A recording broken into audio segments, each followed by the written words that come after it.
আমগো গুনাহ আছে কিনা কোন? আপনারা কি আমার কথা বুঝেন? বুঝলে একটু জবাব দেন, গুনাহ আছে কিনা?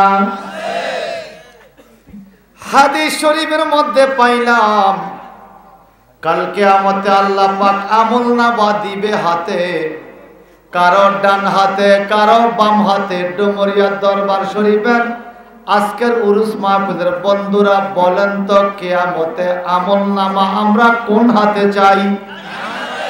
সবাই সবাই। কেন বাম হাতে পাইলে হবে না? বাম হাতে পাইলে দুঃখের কোনো সীমা, আর ডান হাতে পাইলে সুখের কোনো। কিন্তু বাজান রে, আমার মদিনার নবী বলেন ডান হাতে বাম হাতে কোনো হাতে আমলনামা পাবে না। আমলনামা হাতে দেওয়ার আগেই এখনো বিচার কাজ শুরু করে নাই। আমার আল্লাহ কিছু মাহবুব বান্দাকে ডাইকা কাছে নিয়া আল্লাহর কুদরতি চাদর দিয়া ডাকিয়া লুকাইয়া লুকাইয়া কেউ যেন বুঝতে না পারে, আমলনামা দেওয়ার আগেই আল্লাহ তাদেরকে বেহেশতে পৌঁছায়া দিবে। খুব খেয়াল, মনোযোগ আসেনি?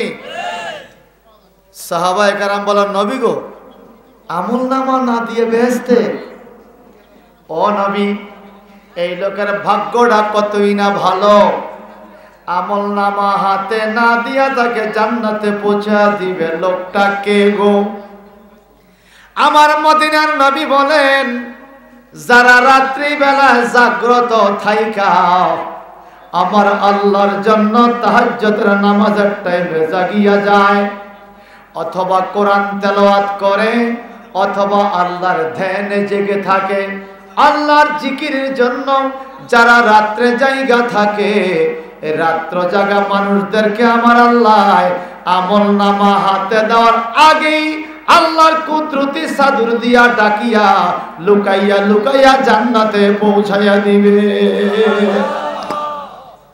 আমাদের দেশে রাস্তার পাশে পেঁপে গাছ, তো গৃহস্থ কি করলো, পেঁপে একটু বড় হয়েছে দেখা দুইটা পেঁপে পাইরা গামছা দিয়ে লুকিয়ে লুকিয়ে গরমে কেউ যেন না দেয়, কথা কয় না।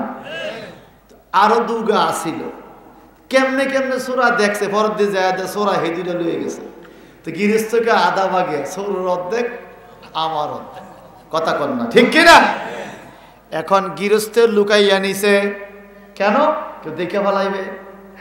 আল্লাহ কয়, আমি বললাম তোমাদের মালিক, কুল্লু মান আলাইহা ফানি ওয়া ইয়াবকা ওয়াজহু রাব্বিকা যুল জালালি ওয়াল ইকরাম। আল্লাহু আকবার।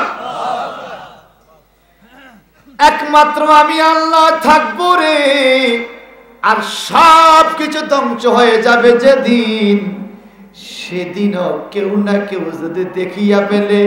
এই জন্য আমি আমার মাহবুব বান্দাদেরকে যারা রাত্রি জাগ্রত থাকে ইবাদতের জন্য, তাদেরকে চাদর দিয়া ডাকিয়া গোপনে গোপনে জান্নাতে পৌঁছাইয়া দিব।